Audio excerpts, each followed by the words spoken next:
বন্ধুরা, এতদিন আমরা তো স্পেস এক্স, নাসা এবং রাশিয়ার নাম শুনে এসেছি, যারা মহাকাশ সম্পর্কে গবেষণা করে এবং বিভিন্ন ধরনের রকেট তৈরি করে থাকে।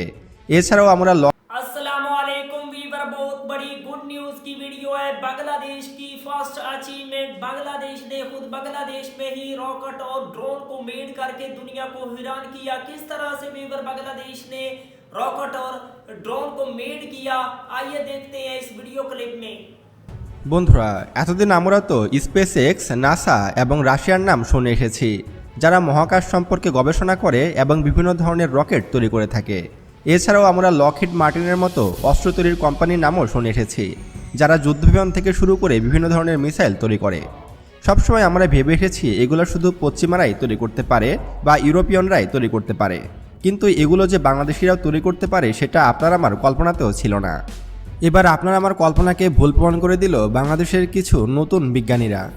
আমরা অনেকে জানি না যে বাংলাদেশে এরোস্পেস কোম্পানি আছে, তারা বাংলাদেশের বড় একটি উদ্যোক্তাও।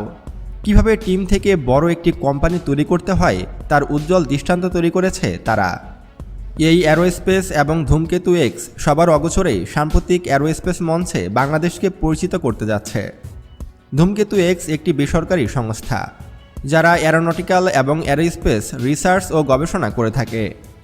এর আগেও তারা বেশ কয়েকটি রকেটের প্রোটোটাইপ বানিয়েছিল, যেগুলো আমি আপনাদেরকে দেখিয়েছি, এবং সেগুলো সফলভাবে উৎক্ষেপণও করেছিল তারা। সাম্প্রতিক সময়ে ধূমকেতু এক্স তাদের অফিসিয়াল ফেসবুক পেজ এবং ইউটিউব চ্যানেলে ফ্লাইং শোড নামে একটি ড্রোন এবং মিসাইলবাহী ড্রোন লঞ্চ করেছে, যেগুলোকে তারা অ্যানিমেশন আকারে সবার সামনে উপস্থাপনও করেছে, যেখানে ড্রোন থেকে ভয়ঙ্কর মিসাইল ফায়ার করা হবে। আর এই ধরনের ড্রোন কিন্তু বর্তমানে রাশিয়া ইউক্রেন যুদ্ধে ইউক্রেন ও রাশিয়া উভয়ই ব্যবহার করছে।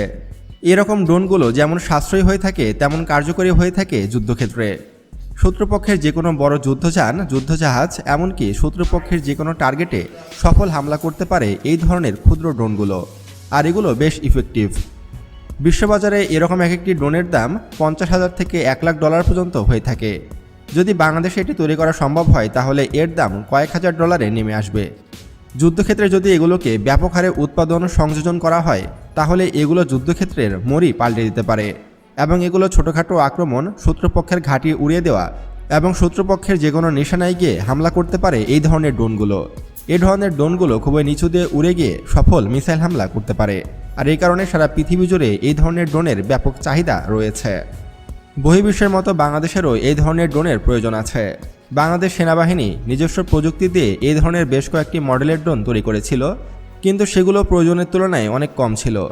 কিন্তু আমাদের সেনাবাহিনী, নৌবাহিনী এবং বিমান বাহিনীর জন্য প্রচুর সংখ্যক ড্রোনের প্রয়োজন রয়েছে। বাংলাদেশের ড্রোন শিল্প এখন উজ্জ্বল সম্ভাবনার পথে।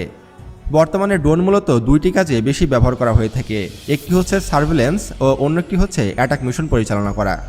সার্ভেলেন্স বা নজরদারির জন্য এই ধরনের ড্রোনগুলো খুবই উপযোগী একটি ড্রোন, এবং এগুলো যদি দেশেই উৎপাদন করা সম্ভব হয় তাহলে খুবই কম খরচে এই ধরনের ড্রোন তৈরি করা সম্ভব হবে। আর এই ধরনের সার্ভেলেন্স ড্রোন যুদ্ধক্ষেত্রে ব্যাপক গুরুত্বপূর্ণ ভূমিকা পালন করে। এছাড়াও আমাদের পার্বত্য চট্টগ্রাম অঞ্চলের নজরদারি, বর্ডারে সীমান্ত পাহারা দেওয়া, এছাড়াও বিভিন্ন কাজে এই ধরনের ড্রোন ব্যাপক কার্যকরী হতে পারে। তাই বাংলাদেশ সরকারের উচিত হবে এই ধরনের ড্রোন দেশে উৎপাদন করা, বিশেষ করে ধূমকেতু এক্স নামক যে নতুন কোম্পানিটি তৈরি হয়েছে বাংলাদেশের, তাদেরকে দিয়ে এই ধরনের ড্রোন বানিয়ে নেওয়া, যেন খুব সহজেই অল্প খরচে তারা সার্ভেলেন্সের কাজে ব্যবহার উপযোগী ড্রোন তৈরি করতে পারে, এবং বাংলাদেশ সেনাবাহিনী যেন খুব সহজেই এগুলোকে অপারেট করতে পারে। বন্ধুরা, ড্রোনের আরেকটি ব্যবহার হলো অ্যাটাকিং মিশন পরিচালনা করা। সার্ভেলেন্সের পাশাপাশি ড্রোনের আরও একটি গুণ থাকা প্রয়োজন, আর সেটি হলো অ্যাটাকিং মিশন পরিচালনা করা। শুধু উপর থেকে দেখলেই হবে না, সেখানে ফায়ার করার মতো যথেষ্ট মিসাইল বহনের সক্ষমতা থাকতে হবে ড্রোনগুলোর। এ ধরনের ছোট সাইজের ড্রোনগুলো মাত্র একটি মিসাইল বহন করতে পারে। তাই সব কিছু মিলিয়ে বলা যায় বাংলাদেশের ড্রোন শিল্প এখন উজ্জ্বল সম্ভাবনার পথে। যারা 2022 সালে ড্রোন খাতে অর্থ ব্যয় করেছে তারা আজ সফলতার চরম পর্যায়ে পৌঁছেছে। বাংলাদেশে এখন ড্রোন উৎপাদনের ফলে এর দাম তুলনামূলকভাবে অনেক কম, আর এগুলোর কোয়ালিটি যদি আরও আধুনিক করা হয় এবং এগুলোকে যদি যুদ্ধোপযোগীভাবে তৈরি করা যায় তাহলে এগুলো কিন্তু দেশের বাইরেও বিক্রি করতে সক্ষম হবে বাংলাদেশ।